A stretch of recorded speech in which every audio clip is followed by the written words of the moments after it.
ఆచి చికెన్ మసాలా దేశీయ స్టాక్ మార్కెట్లు భారీ లాభాల్లో కొనసాగుతున్నాయి. అమెరికా ఇరాన్ మధ్య శాంతి ఒప్పందం కుదిరిన నేపథ్యంలో బెంచ్ మార్క్ సూచీలు నిఫ్టీ 50, సెన్సెక్స్ అమాంతం ఎగిశాయి. నిఫ్టీ 326.10 పాయింట్లు పెరిగి 23,949 వద్ద, సెన్సెక్స్ 1.41% పెరిగి 76,591.59 వద్ద ట్రేడ్ అవుతున్నాయి. ఇక ఇంటర్ కాంటినెంటల్ ఎక్స్చేంజ్ లో Brent crude June future contract కి 3.5% తగ్గి బ్యారెల్ కు $83.79 ఉంది. ఇక దేశీయ బులియన్ మార్కెట్ లో బంగారం, వెండి ధరలు మరోసారి భారీ మార్పులను నమోదు చేశాయి. అంతర్జాతీయ పరిణామాలు, ముఖ్యంగా అమెరికా ఇరాన్ శాంతి ఒప్పందానికి సంబంధించి ఈ వార్తల ప్రభావంతో విలువైన లోహాల ధరలు కూడా ఒడిదుడుకులు కనిపిస్తున్నాయి. ఇవాళ ట్రేడింగ్ లో బంగారం, వెండి ధరలు గణనీయంగా పెరిగిపోయాయి. తులం పసిడి ధర $2,450 పెరిగింది. అదేవిధంగా సిల్వర్ పైన $10,000 పెరిగింది.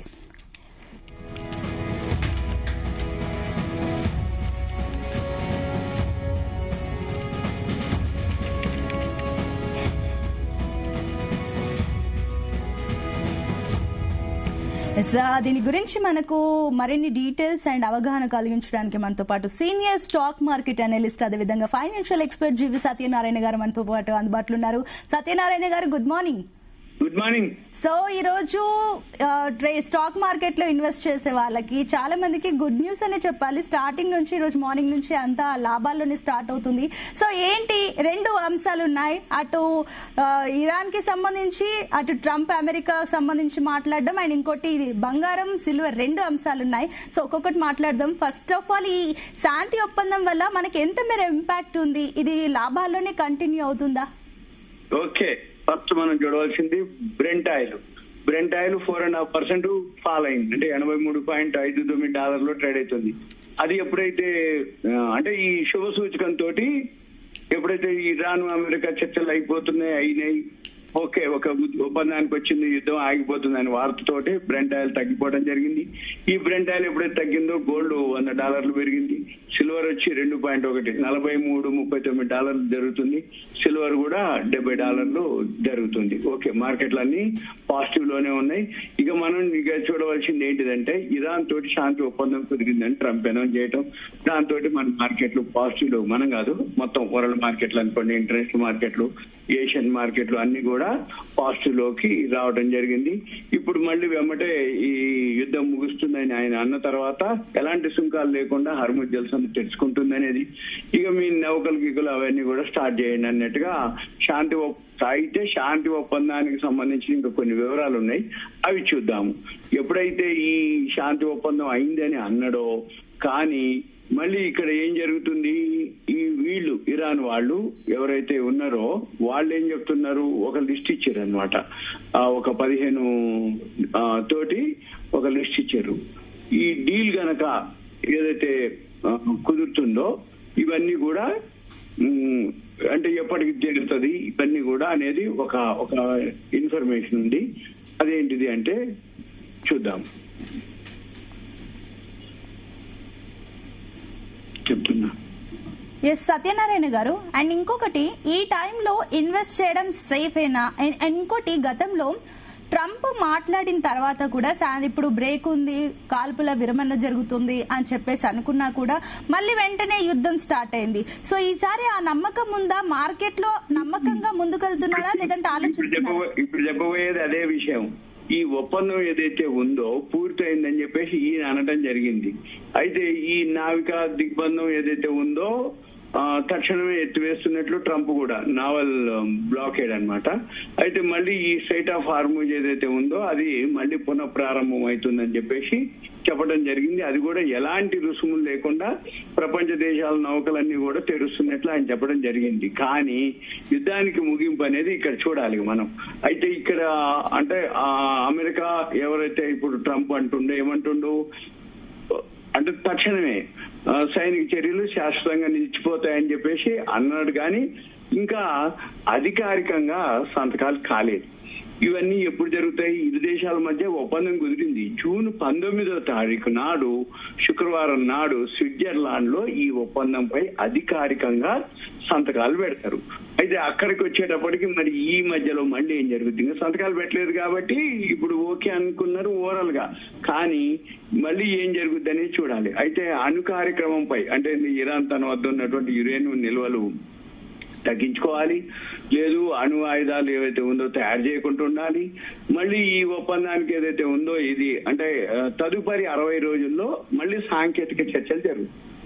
ఈ 60 రోజుల్లో ఈ సాంకేతిక చర్చలు అంటే ఇంకా టైం ఉంది అన్నట్టు.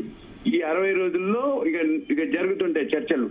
మనం ఏం చూడాలిగా, ఈ ఏవైతే అంటే వీళ్ళు ఇరాన్ వాళ్ళు అనటం ఏంటిదంటే వాళ్ళు కొన్ని కండిషన్స్ పెట్టిండ్రు, వాళ్ళ ఫండ్స్ ఉంది, అవి 107 రోజులు యుద్ధం జరిగిన తర్వాత అంటే ఇప్పుడు స్టార్ట్ అయ్యి 107 రోజులు కొనసాగిన తర్వాత ఇది ఎక్కడ ముగింపు తెలుపుతుంది అనే దానికి వాళ్ళిద్దరూ ఇరాన్ వాళ్ళు ఒక ఒప్పందానికి ఒక నిబంధనలు పెట్టడం జరిగింది. ఈ ఒప్పందాలు ఏంటిదంటే నిబంధనలు లెబనాన్ సహా ఇరాన్ మిత్రపక్షాలపై యుద్ధం ఆపేయాలి, ఇరాన్ అంతర్గత విషయాల్లో అమెరికా జోక్యం చేసుకోకూడదు, ఇరాన్ సార్వభౌమాధికారాన్ని గౌరవించాలి, అమెరికా నౌకాదళ దిగ్బంధాన్ని 30 రోజుల్లో పూర్తిగా తొలగించాలి, ఇరాన్ చుట్టుపక్కల ప్రదేశాల నుంచి అమెరికా దళాలను పూర్తిగా వెనక్కి తీసుకునేందుకు కట్టుబడి ఉండాలి, ఇరాన్ అరేంజ్మెంట్స్ ప్రకారం హర్ముజ్ జల్సాని 30 రోజుల్లో పూర్తిగా తెరవాలి, ఇరాన్ పై చమురు ఆంక్షలు తొలగించాలి, పెట్రోకెమికల్ ఉత్పత్తులు డెరివేటివ్ల నుంచి వచ్చే ఆర్థిక లబ్ధి పూర్తిగా ఇరాన్కే చెందాలి, ఇరాన్ పునర్నిర్మాణం కోసం అమెరికా దాని మిత్ర దేశాలు $300 బిలియన్ విలువైన ప్రణాళిక ఇవ్వాలి, అణు అంశాలపై ఒప్పందానికి అమెరికా విధించిన ప్రాథమిక ద్వితీయ శ్రేణి ఆంక్షల తొలగింపునకు ఐక్యరాజ్య సమితి IAEA బోర్డ్ ఆఫ్ గవర్నర్స్ తీర్మానాలను తొలగించేందుకు 60 రోజుల పాటు చర్చలు జరగాలి, ఈ NPT ఒప్పంద ప్రకారం అణ్వాయుధాలు ఉత్పత్తి చేయబోమని ఇరాన్ కూడా పునరుద్ఘాటించాలి, చర్చల సమయంలో అమెరికా అదనపు బలగాల్ని మోహరించకూడదు ఏది ఇరాన్ ప్రాంతంలో, అమెరికా స్తంభింపజేసినటువంటి ఏదైతే వీళ్ళ అమౌంట్ ఉంది ఇరాన్ కి చెందింది $24 బిలియన్ విడుదల చేయాలి, చర్చల ప్రారంభానికి ముందే వీటిల్లో సగం విడుదల చేయాలి, ఒప్పందం అమలుకు ఏర్పాటు చేయాలి, మళ్ళీ ఈ ఒప్పందం అంతా కూడా ఐక్యరాజ్య సమితి భద్రతా మండలి తీర్మానం ద్వారా ఆమోదించాలి. ఇది వాళ్ళు పెట్టినటువంటి ప్రతిపాదనలు. ఇవి మళ్ళీ ఏం జరుగుద్ది అనేది మనం ఇక చూడాలి. అందుకని ఇప్పుడైతే పాజిటివ్ లోనే ఉంది. ఇక మనం ఇవన్నీ జరుగుతాయా జరగవా, చర్చలా, సఫలమా విఫలమా కాదు. మనం చూడవలసింది సింపుల్ గా ఈ బ్రెంట్ ఆయిల్ 83.64లో ఉంది. ఈ 83.64 ఇప్పుడు మనం వీడియో చేసే టైంకి ఎవరైతే వీడియో వింటున్నారో investing.com లోకి వెళ్ళి మార్కెట్స్ లెఫ్ట్ సైడ్ కార్నర్ లో క్లిక్ చేస్తే కమోడిటీస్ అని ఉంటుంది రైట్ సైడ్, దాన్ని క్లిక్ చేస్తే ఇది మన క్రూడ్ ఆయిల్ వస్తుంది, బ్రెంట్ ఆయిల్ అని వస్తుంది. ఇవాళ $83.05 లో ఇప్పుడు 83.60లో ట్రేడింగ్ జరుగుతుంది. అయితే ఇది ఎంత తగ్గుతున్నా కొద్దీ అక్కడ సఫలం అవుతున్నట్టు, చర్చలు ఒక కొలిక్కి వస్తున్నట్టు.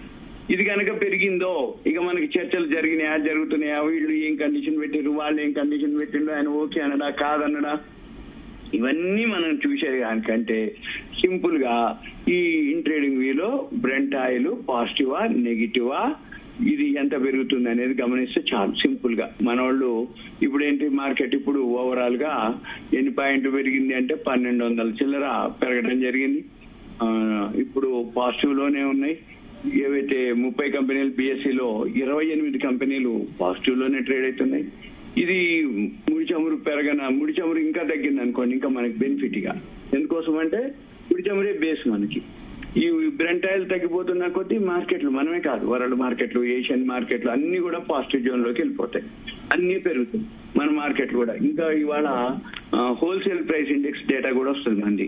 మొన్న శనివారం నాడు కన్స్యూమర్ ప్రైస్ ఇండెక్స్ డేటా రావడం జరిగింది. శుక్రవారం అది కొంచెం పెరగడమే జరిగింది. హోల్సేల్ ప్రైస్ ఇండెక్స్ డేటా వస్తుంది, అది కూడా పెరుగుతూనే ఉంటుంది, పెరిగే అవకాశాలే ఉన్నాయి. ఎందుకంటే ఈ 107 రోజులు దానికి ఇప్పుడు తెరపడింది, కానీ ఇప్పుడు దాకా యుద్ధం జరుగుతుంది కాబట్టి హోల్సేల్ ప్రైస్ అనుకోండి, కన్జ్యూమర్ ప్రైస్ ఇండెక్స్ అనుకోండి, అన్ని కూడా ఇప్పుడైతే నిఫ్టీ 348 పాయింట్లు ప్లస్ లో పెరిగింది. సెన్సెక్స్ వచ్చి 1157 పాయింట్లు ప్లస్ లో ఉంది. ఒక్క సెక్టార్ కాదు, అన్ని sector. Nifty 500 398, Nifty bank 675, Nifty IT 492, Nifty mid cap 309, Nifty bank వచ్చి 785, బిఎస్సి బ్యాంకు 785 పాయింట్లు, నిఫ్టీ 200 వచ్చి 235 పాయింట్లు, నిఫ్టీ 100 వచ్చి 423 పాయింట్లు, నిఫ్టీ స్మాల్ క్యాప్ వచ్చి 153, బిఎస్సి 500 వచ్చి 588 పాయింట్లు, బిఎస్సి 100 వచ్చి 400. ఏ ఒక్క సెక్టార్ కూడా నెగిటివ్ లేదు. అన్ని సెక్టార్లు పాజిటివ్ లోనే ఉన్నాయి. అన్ని సెక్టార్లు, అన్ని షేర్లు పాజిటివ్ లోనే ఉన్నాయి. కాబట్టి మార్కెట్ పాజిటివ్ జోన్ లోనే ఉందని అనుకోవాలి. కానీ మనం గమనించవలసింది మెయిన్ ఇదే. ఇక ఏది బ్రెంట్ ఆయిల్ కనుక ఏమాత్రం పెరుగుతున్నా కానీ మళ్ళీ ఇక్కడ ప్రాఫిట్ బుకింగ్ అన్న జరుగుతుంది, మళ్ళీ సెల్లింగ్ ప్రెషర్ అన్న వస్తుంది. ఎందుకంటే గ్యాప్ అప్ తోటి అంటగడతారు. మళ్ళీ ఇంకా పెరిగినాక మార్కెట్లను బట్టి అది ఫాలో అవుతుంది. మెయిన్ మనం చూడవలసింది బ్రెంట్ ఆయిల్ మూలం. ఈ బ్రెంట్ ఆయిల్ ఇప్పుడు 83.55లో ఉంది. 84, 85, 86 పోతుందా? ఇంకా బిలో దిగిపోతుంది. ఇంకా దిగిపోయిందంటే ఇంకా గుడ్ న్యూస్ అన్నట్టు. 80, 75 అట్లా 80 లోపు వచ్చిందా, 100, 119కి పోయినటువంటిది 90, 100 మధ్యలో ఉన్నదల్లా ఒక్కసారిగా 83.56 అంటే బాగా డౌన్ అనమాట. అంటే అక్కడ శుభ సూచకం కనబడుతుంది. అక్కడ సంకేతాలు ఏవైతే ఉన్నాయో చర్చలు అయ్యేటట్టే సూచనలు కనబడుతున్నాయి. కాబట్టి ఈ బ్రెంట్ ఆయిల్ తగ్గటం జరిగింది. బ్రెంట్ ఆయిల్ ఎప్పుడైతే తగ్గిందో ఆటోమేటిక్ గా మనం పాజిటివ్ లోనే ఉండొచ్చు. వాల్యూ ఉన్న స్టాక్స్ చూసుకొని మనం కొనుక్కోవచ్చు. సింపుల్ గా ఏం కాదు. రైట్, థ్యాంక్ యూ అండి సత్యనారాయణ గారు.